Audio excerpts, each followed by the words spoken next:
The scorpion and the frog is an age-old fable whose earliest known appearance is in the 1933 Russian novel The German Quarter by Lev Nitoberg, and then it became popular when it was shown in two movies, Mr. Arakdin by Orson Welles and The Crying Game, a 1992 thriller film written and directed by Neil Jordan. Now, according to this story, one day a frog was sitting by a riverbank when along came a scorpion. "Hello, brother frog," said the scorpion.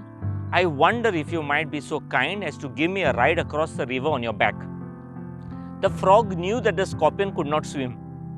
"I don't think that's a good idea," said the frog. "You have a deadly sting. You might kill me." "But why would I do that?" replied the scorpion. "There is no logic to your concern. If I sting you and you die, I will surely die as well, since I also cannot swim." Now the frog thought for a moment and then said, "Yes, that makes sense. Why would you kill me if it would result in your death also? Come along, climb on my back and we'll cross the river." Now the scorpion climbed on the frog's back and off they went to cross the river. And halfway across the river, the frog suddenly felt a very sharp sting in his back. A deadening numbness began to creep into his limbs. "You fool," croaked the frog. "Now we shall both die. Why on earth did you do that?" The scorpion shrugged and replied as they both sank into the muddy waters of the swiftly flowing river, "I can't help it. It's who I am. It's in my nature." Friends, as an allegory, the fable describes the relationship between an idealistic frog and a malicious scorpion, and how, despite their hesitations, can't reject their primal nature. The main takeaway message is that fundamentally, malicious and backbiting natures cannot change, and there is a need to avoid blindly trusting others. But in my opinion, the fable goes beyond the obvious message.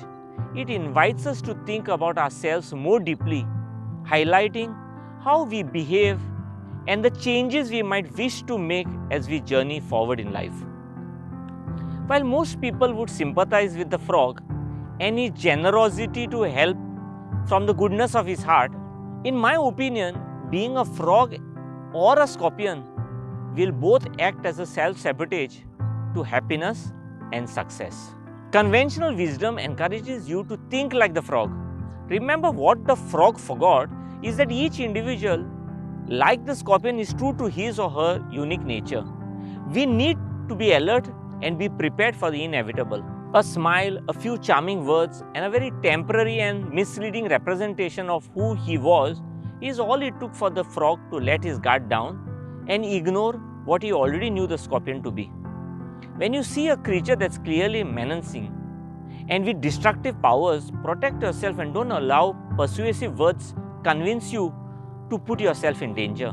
Whether in personal or professional life, despite being hurt, abused and pained, many a times, like the frog, we continue to associate with scorpions.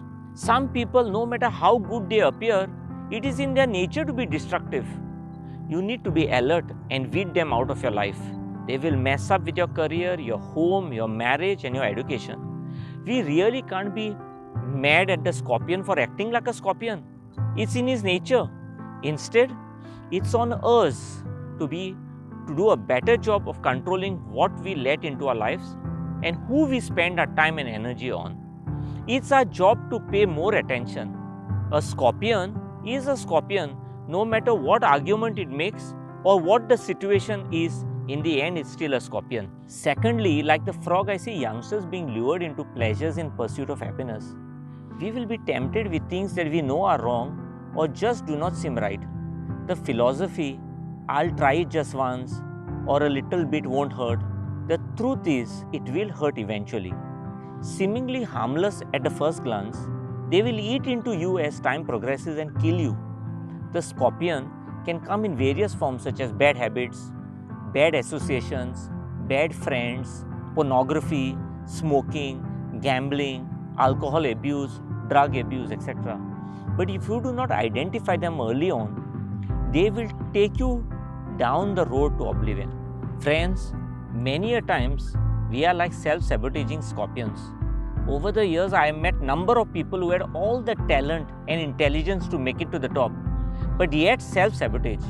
They gave in to the nature of greed, lust, deceit and destroyed themselves.